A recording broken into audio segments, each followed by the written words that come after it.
basically the first African American female heroine that we get to meet in the Marvel Cinematic Universe. So, and it's way past time and about, like awesome to see you. About damn time. Exactly. Hello. Yeah. So, what did you feel any pressure, or what was that like to kind of take on the role of Misty Knight and that other mantle?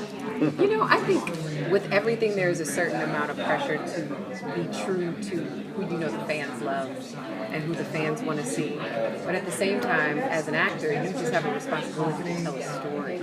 And so it was exciting to be able to tell this kind of story, to have this character who's got so much history, who's so strong, who's so badass, but then you see the beginnings of where that comes from. I think a lot of the fans love Misty Knight for all of her ass-kicking abilities. But this show explores her as a detective and her, having a life and having a partner and having somebody that she trusts and she leans on and who she isn't just on the side of a very famous male superhero that we know and, right. love. And I'm sure everybody's hoping that they're going to see.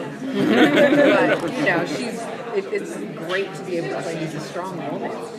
And, and to be black.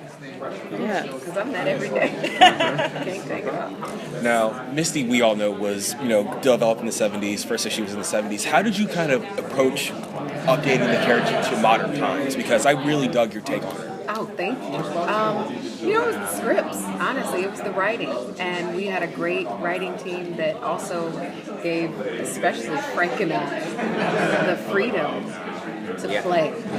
A lot of the stuff that you see on screen with the two of us is us having a good time. Like, we would come to set and we go, I don't really want to, do you want to try? Let's try it. Well, what did you say that? Like, there was a lot of that, and they gave us the freedom to kind of play around. And so, it's not the 70s. You don't have to contend with that language and that, history to it. But at the same time, I have a 70s body and a 70s soul, you know what I mean? Like, and me as a person, as Simone is already kind of grounded in that time period. And I have the body Me of too. a 70-year-old man. So it works. Yes. So you guys were just talking about how your dynamic is both on screen and off screen. So I just really enjoy, and that really comes through onto the show that you guys are such good partners in real life, and it's great to see it. We got along. Here. We got along, and that doesn't happen a lot with actors. Sometimes actors don't get along. Don't get along, yeah. I mean, he's a veteran. We all know. Right. Oh, yeah. Whaley is Of Three an Wars. amazing, amazing actor.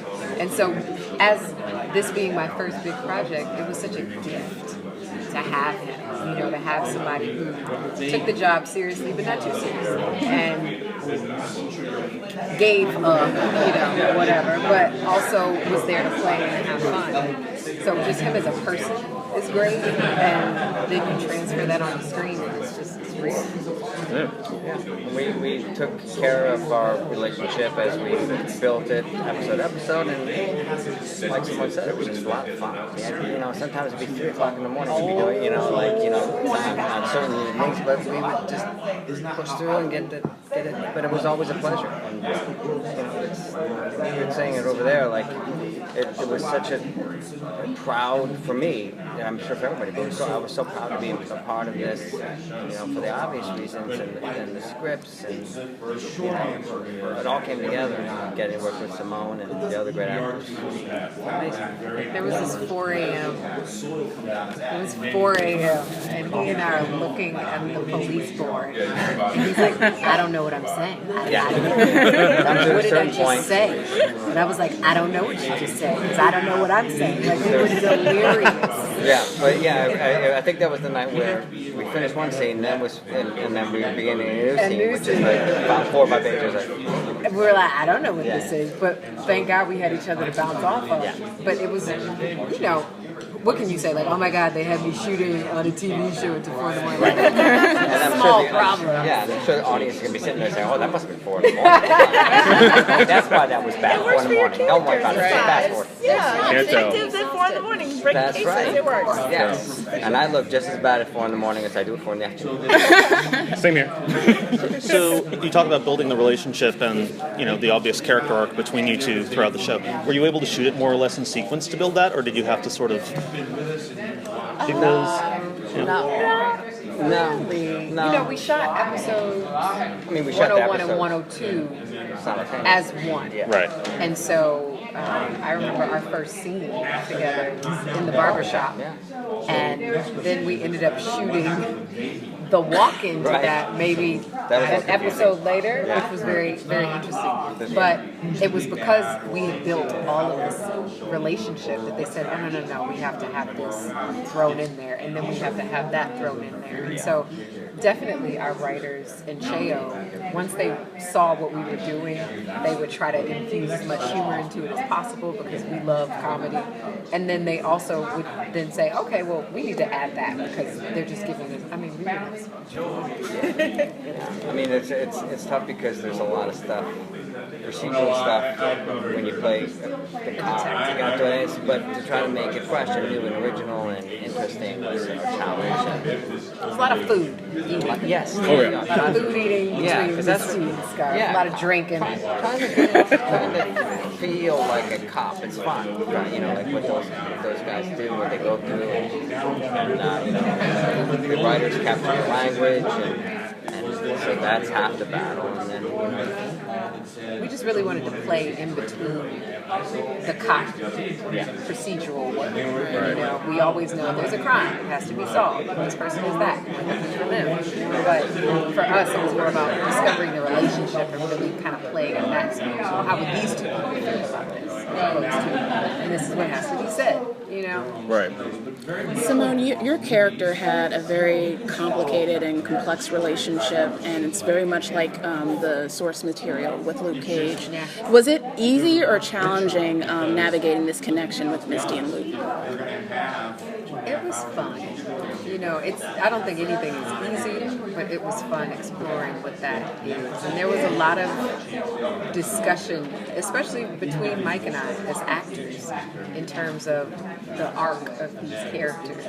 And it's so funny because in the beginning, you see Misty and Luke, and they are attracted to one another, and it is palpable, and it is kinetic, and then it's business, and it has to be that way. And so us as actors, we're like, well, don't you think there would still be just a little bit of something? And they're like, nope, nothing, absolutely not. Cut it off. And we're like, okay, fine, there's nothing. But then right about episode 11 or 12, I think, Cheo comes to set, our showrunner, and he's like, well, don't you think? And I was like, nope, there's nothing. Nothing at all. Because you set me up, episode 1, that there is nothing. And so that was interesting, to have to play that dynamic and that connection, but then recognize as a detective, she's a woman who is not just led by her heart, which I think you see a lot of with women in their representation in the media. It's like, oh, I was watching this amazing movie that we all know, A League of Their Own, which is a great movie. Yeah. But I had never seen it. My best friend is like, how could you have never seen A League of Their Own? I'm crazy. We sat down and watched it, and at the end I was like, this is some bull. She let her sister win. If it was men, the men would be like, I kicked your ass and I still love you and you're my brother. Gina Davis is just going to let her sister win because she loves her? Why can't a woman just be mad and be like, no, you're going to lose? Right. And so being able to play Misty, it's like you don't have to deal with what I think Hollywood and the media likes to put around women, is that we have a soft heart and we just really care about everybody, and maybe we'll mess up on our jobs because we have a big heart. It's like, no, Misty has to do her job. Good or bad, right or wrong. Well, you both do a very good job of pretending that you're not attracted to Mike Coulter. I don't pretend not to. Cat's out the bag. And I think Cat's Madonna's out the brilliant in A League of Their Own. I'm probably the only one that feels that way. Now I have a question for Frank. I liked your kind of take on Scar. Initially, he's like he's cool, comes in, but you kind of see he's kind of jaded, and I kind of dug a lot of the sides to your character. Did you kind of create a backstory for him going into production? Yeah, I thought a lot about where he came from.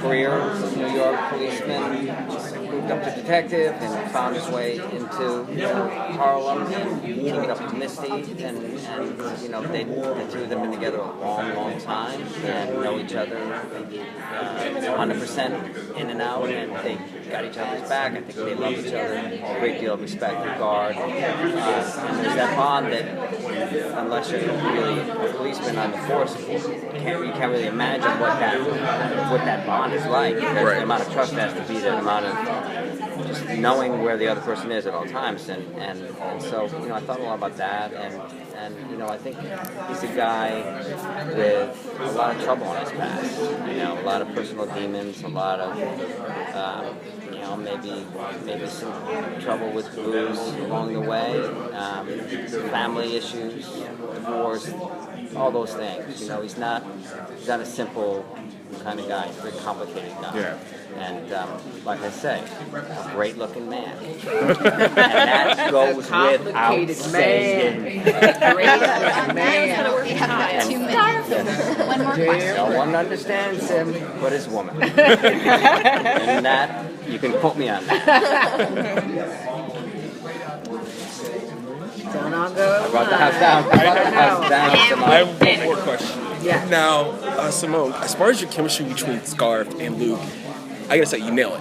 Between both of them, how did you kind of walk into it? Because Luke, there were some scenes that I was just like, okay, this is hot for me.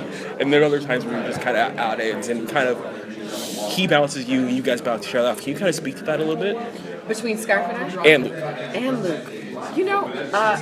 It's all great actors that you're surrounded by, and they're all willing to play, and they're happy to be there, and nobody's just taking this lightly.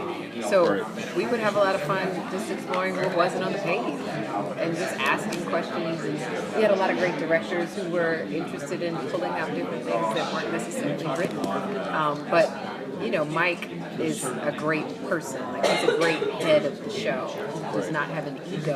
He's not, coming in there and saying it has to be like this, and let my stand-in do that. Like, it was all fun. So it was definitely So chill, like what, a superhero? Yeah.